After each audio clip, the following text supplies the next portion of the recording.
Welcome to Sanmarga classes. ಸಂಖ್ಯಾ ಪದ್ಧತಿ ಅಧ್ಯಾಯದ 54ನೇ ಪ್ರಶ್ನೆಯನ್ನ ಗಮನಿಸಿ. 5 ಅಂಕದ ಪ್ರಶ್ನೆಗಳು. ಘಾತಾಂಕಗಳ ನಿಯಮಗಳನ್ನ ಬರೆಯಿರಿ. ಇಲ್ಲಿ ಘಾತಾಂಕದ ನಿಯಮಗಳು, ಮೊದಲನೇ ನಿಯಮ ಏನ್ ಹೇಳಿ, ಎ ದ ಘಾತ ಎಂ ಇಂಟು ಎ ದ ಘಾತ N is equal to A ದ ಘಾತ ಎಂ ಪ್ಲಸ್ ಎನ್.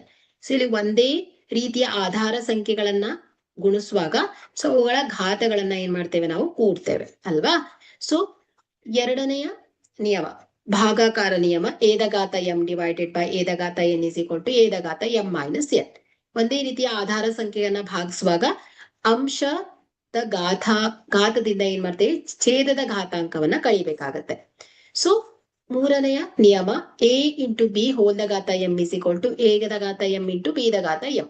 ಅಂದ್ರೆ ಏನಾಯ್ತು, ಆವರಣದ ಒಳಗಿರುವಂತಹ ಗುಣಲಬ್ಧಕ್ಕೆ ಘಾತವಿದ್ದಾಗ ಆ ಘಾತವು ಒಳಗಿನ ಪ್ರತಿಯೊಂದು ಸಂಖ್ಯೆಗೆ ಅನ್ವಯಿಸುತ್ತೆ.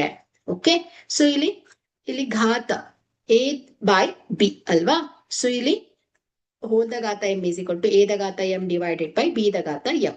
ಓಕೆ, ಇಲ್ಲಿ ಭಿನ್ನರಾಶಿಗೆ ಘಾತವಿದ್ದಾಗ ಆ ಘಾತವು ಅಂಶ ಮತ್ತು ಛೇದದ ಎರಡಕ್ಕೂ, ಅಂಶ ಮತ್ತು ಛೇದ ಎರಡಕ್ಕೂ ಅನ್ವಯ ಆಗತ್ತೆ. ಎ ದ ಘಾತ ಎಂ ಡಿವೈಡೆಡ್ ಬೈ ಬಿ ದ ಘಾತ ಎಂ. ಅದೇ ರೀತಿ ಡಿ ಏನು, ಎ ದ ಘಾತ ಎಂ ಹೋಲ್ ದ ಘಾತ N is equal to A ದ ಘಾತ ಎಂ ಇಂಟು ಎನ್. ಘಾತದ ಘಾತ ನಿಯಮ. ಒಂದು ಘಾತ ಸಂಖ್ಯೆಗೆ ಮತ್ತೊಂದು ಘಾತವಿದ್ದಾಗ ಆ ಎರಡು ಘಾತಗಳನ್ನ ನಾವು ಗುಣಿಸ್ಬೇಕಾಗತ್ತೆ. ಓಕೆ, ಇದಿಷ್ಟು ಏನ್ ಹೇಳಿ ಘಾತಾಂಕಗಳ ನಿಯಮಗಳು. Okay, thank you.